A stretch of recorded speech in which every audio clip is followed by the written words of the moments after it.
Moja pia kati ya taarifa kubwa ambayo imeshika gumzo kutoka huko nchini Iran ni taarifa ambayo imeripotiwa kwamba nchi hiyo inatumia mfumo mpya kabisa ulinzi wa anga kuzuia makombora kutoka nchini Israeli pamoja na Marekani.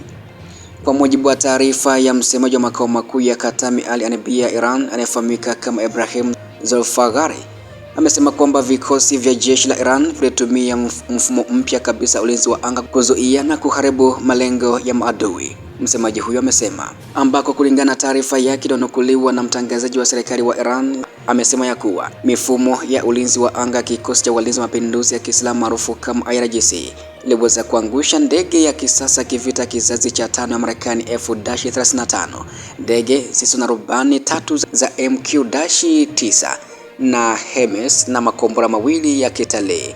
Ulinzi wa anga wa ardhini wa IRGC kwa upande wake ulizuia ndege ya kivita ya A-10 na helikopta 2 za Black Hawk.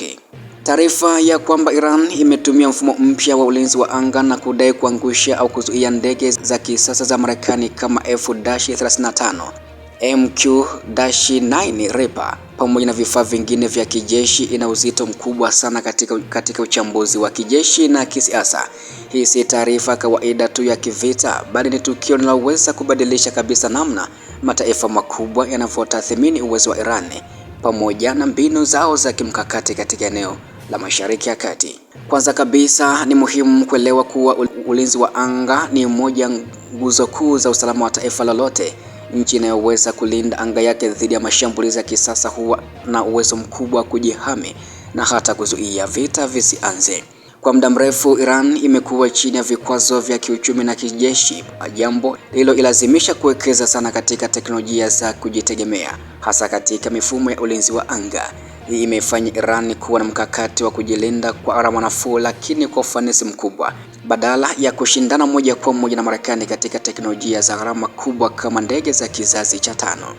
Iwapo madai haya ni ya kweli, basi yanaashiria hatua kubwa ya maendeleo ya Iran katika teknolojia za rada na makombora ardhini kwenda angani, ambako ndege kama F-35 Lightning II zimeundwa kwa teknolojia ya stealth ambayo hupunguza uwezo wa rada kuzigundua. Hivyo kudai kwamba ndege hiyo imeangushwa kunamaanisha kuwa Iran sasa inaweza kuwa imeboresha sana uwezo wake wa kugundua malengo yenye sifa za kujificha. Hii inaweza kuwa kupitia rada za masafa tofauti, matumizi ya mitandao ya rada iliyounganishwa, au hata msaada wa kiteknolojia kutoka kwa washirika wake kama Urusi na China. Hata hivyo, ni lazima kuchunguza madai haya kwa tahadhari kubwa, kwani katika vita au hali ya mvutano wa kijeshi, taarifa nyingi hutumika kama silaha ya kisaikolojia, ambako Islamic Revolutionary Guard Corps ina historia ya kutoa taarifa zenye lengo la kuonyesha nguvu na kuimarisha morali ya ndani. Kudai kuangusha ndege ya F-35 ni jambo kubwa sana ambalo kwa kawaida lingethibitishwa kwa ushahidi wa wazi kama picha za mabaki, taarifa za satellite au thibitisho kutoka vyanzo huru. Kukosekana kwa ushahidi huo kunafanya wachambuzi wengi kuwa na mashaka kuhusu ukweli kamili wa madai hayo. Licha ya mashaka hayo, athari ya kisiasa na kijeshi ya taarifa hii bado ni kubwa mno. Kwa upande wa Marekani, madai haya yanachochea tathmini upya ya hatari zinazoweza kukabili operesheni zake za anga dhidi ya Iran. Marekani imezoea kufanya operesheni za anga katika maeneo mengi duniani bila upinzani mkubwa wa ulinzi wa anga, lakini Iran imekuwa moja nchi chache zinazoweza kutoa changamoto halisi. Ikiwa hata sehemu ya madai haya ni ya kweli, basi gharama ya kijeshi na kisiasa mashambulizi yoyote dhidi ya Iran itaongezeka kwa kiasi kikubwa. Kwa upande wa Israeli, hali ni nyeti zaidi, ambako taifa hilo limekuwa likitegemea sana uwezo wake wa anga, hasa ndege za F-35 kama njia ya kushambulia malengo ya kimkakati mbali zaidi na mipaka yake, ikiwemo vituo vinavyoshukiwa kuhusika na mpango wa nyuklia wa Iran.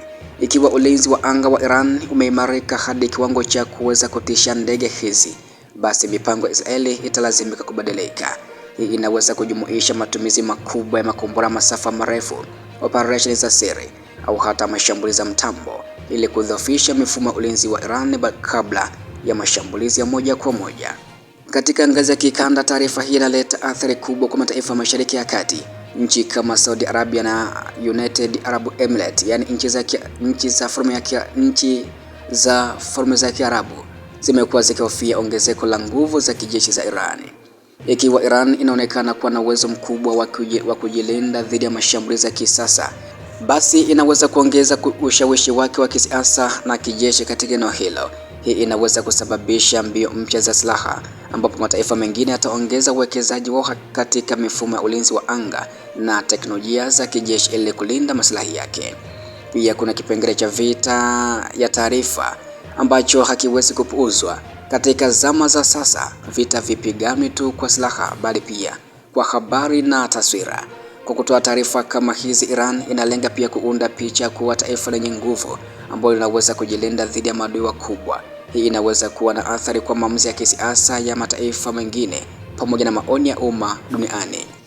Kwa upande mwingine, Marekani na washirika wake wanaweza kuona taarifa hizi kama propaganda na kuzipuuza hadharani, lakini kwa ndani watazifanyia uchambuzi wa kina. Jeshi lolote la kisasa haliwezi kupuuza uwezekano wa adui kuwa na uwezo mpya, hata kama haujathibitishwa kikamilifu. Hivyo taarifa hizi zinaweza kusababisha ongezeko la ufuatiliaji wa kijasusi, tathmini za kiufundi na hata majaribio ya kuthibitisha au kukanusha madai ya Iran. Kwa kumalizia, taarifa hii inaonyesha jinsi mvutano kati ya Iran, Marekani na Israeli unavyozidi kuchukua sura mpya, ushindani wa teknolojia na akili za kijeshi. Iwe madai haya ni ya kweli au la, ujumbe wake ni wazi.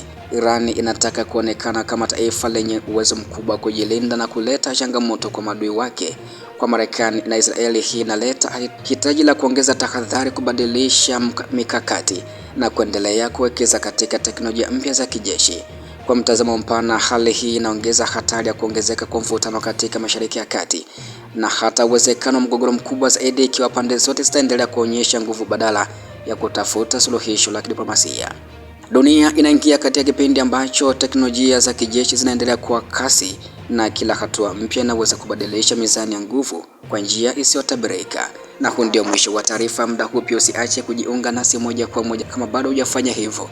Usiache kubonyeza kitufe cha neno subscribe, lakini pia usiache kushare, kulike na kucomment kwa taarifa zetu hizi kutoka hapa JM TV. Mimi ni Yohana Machia.